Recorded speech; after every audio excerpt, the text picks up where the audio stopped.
6-minute podcast. Business, study, life. Okay, so AI and the future of work, big topic, right? Everyone wants to know, are robots going to steal my job? Yeah, it's the question on everyone's mind these ways, isn't it? Well, for this deep dive, we actually got to talk to an AI about just that, about the pros and cons of, AI taking over certain jobs. And let me tell you, some of what it said was, kind of surprising. Oh, wow, an AI giving its take on AI. That's pretty meta. It really was.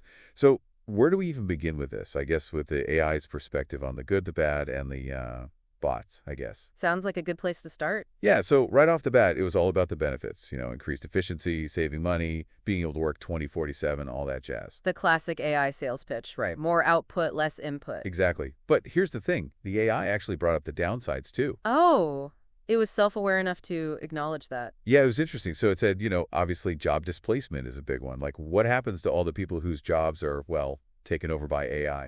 Right. And then it mentioned, widening the gap between the rich and the poor.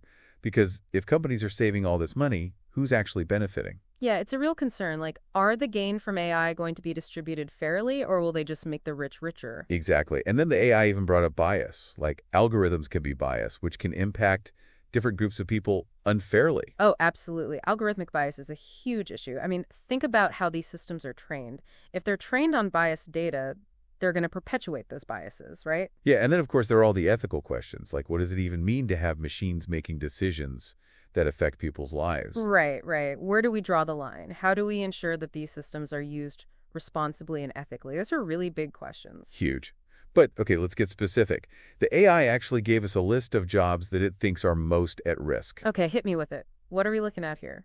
So it said anything that's repetitive, predictable, data entry, customer service, manufacturing. That makes sense. Those kinds of jobs are already being automated to some extent, right? Like, think about those self-checkout kiosks at the grocery store. Yeah, exactly. Or those chatbots that pop up when you visit a website. And get this, it also said transportation and logistics are at risk. Wow, so we're talking about truck drivers, delivery drivers, maybe even pilots eventually. That's a lot of jobs. It is, and I think that's what's so scary for a lot of people.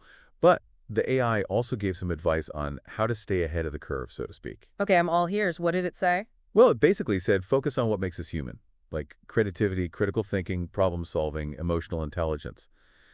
Things that robots are not, at least for now, very good at. So essentially it's saying to double down on those uniquely human skills, the things that can't be easily replicated by a machine. Exactly. And it also said to think about transferable skills. Like, what skills do you have that could be applied to different jobs or even different industries?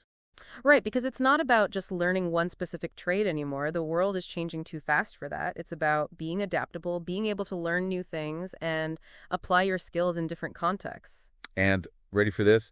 The AI actually brought up universal basic income. U.B.I. Really? That's a pretty radical idea. I know, right? But it was saying, with all this job displacement, maybe U.B.I. is a way to create a safety net for people so they can, retrain or start their own businesses or, I don't know, just have the space to figure things out. Yeah, that's the idea behind U.B.I., right? To provide a basic level of income so people aren't constantly struggling just to survive.